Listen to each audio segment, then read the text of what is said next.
What is beauty? What is courage? What gives one strength to inspire? Let's talk Women Talk. Haslinah Yacob, a rape victim at the tender age of 18, didn't allow her perpetrator to dictate her destiny. Instead, she chose to rise above and 20 years later went public with her story. Now, she's a women's activist and the president of the Women for Equality Association, a shelter she founded about 2 years ago to help victims of rape and domestic violence in Malaysia. Now, Haslinah, I imagine what you've experienced to be, an extremely traumatic one, and I'm just entirely fascinated by the courage and strength that you have. So, what made you say, no, I'm going to do something about this? My perpetrator was never caught because I didn't make any police report. But at that particular time, those were the circumstances. My son being molested at 6, my daughter also being molested at 5. So, what the heck is this? Why am I allowing all these people to get away? So, this is my way to get my revenge back. The least I can do is protect my residents, the people that we shelter. Yeah. What does this shelter do? We speak to them, console them. Normally they would go into shock. They would not have believed that, like, say, if their own acquaintances, why did they do this to me? It must have been me. I'm the one who's caused this problem. And it takes months for them to get over it, actually. Yeah. Unless we speak to them that it's not their fault, It's never their fault, okay? And those are the criminals, not you. What advice would you give to women who have been raped?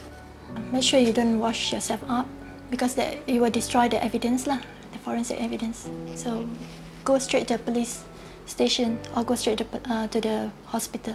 Your life are not destroyed, You can be whatever that you want to be and you are never to be blamed. It's the message that we always impart onto our survivors. What happens to the children of the women who come to the shelter? We try to make them as comfortable as possible. They do, of course, get upset that they have to go into a new environment. We try to make it as homely as possible. What are some of the challenges that you face? The safety of our social workers, because we do get threats from the perpetrators. What about their accommodation and housing? Rental are now so high, and most of these women are unemployed. What do we do? Why do you still want to continue this? Where else would they go to? There's so many of them out there, and there's so few that we can accommodate. And I think that's very sad. Very sad. Yeah. Where do you draw your strength from? There are times when I actually wish I'm not doing this, that I'm doing something fun, but it's not as fulfilling as what I'm doing now. Yes. What is some of the stigma that these women face, as rape victims? Seriously, whenever I look at them, my heart breaks.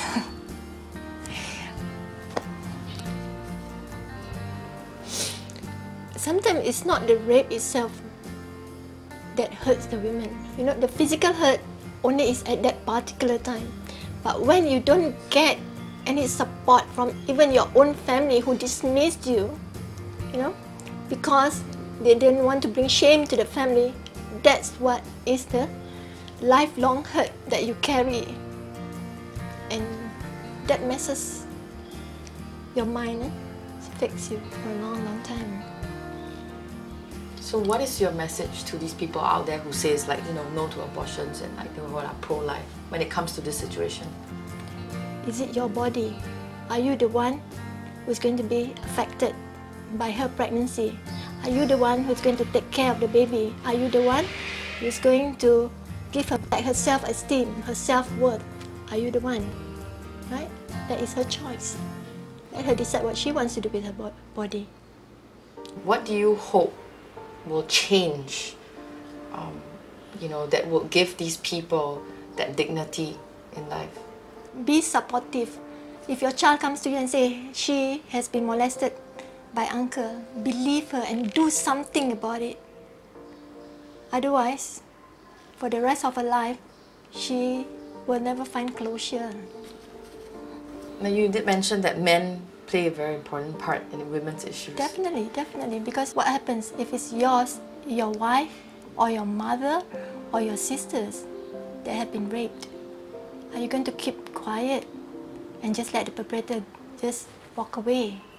Do something. What do you want to tell people out there, you know, whether you're talking to perpetrators or you're talking to, you know, the women and all that, what do you want to tell them? Let's talk about perpetrator. Do remember, you are never getting away from this. Yeah? Karma will at least get you if the law cannot. Remember that. Yeah. For the good men, please, we need your help. Support us. Love us. What is empowerment to you? Empowerment is when a woman is able to stand up, speak up without being censured. She's an empowered woman. Thank you, Haslinah. Really, really admire what you do, because the work is obviously not easy, but you keep going. And I think a lot of people out there, you know, should do the same. Okay, thank you. By helping other women with their trauma, Haslinah has shown us that it is possible to overcome such adversity, not to remain a victim, but emerge the victor.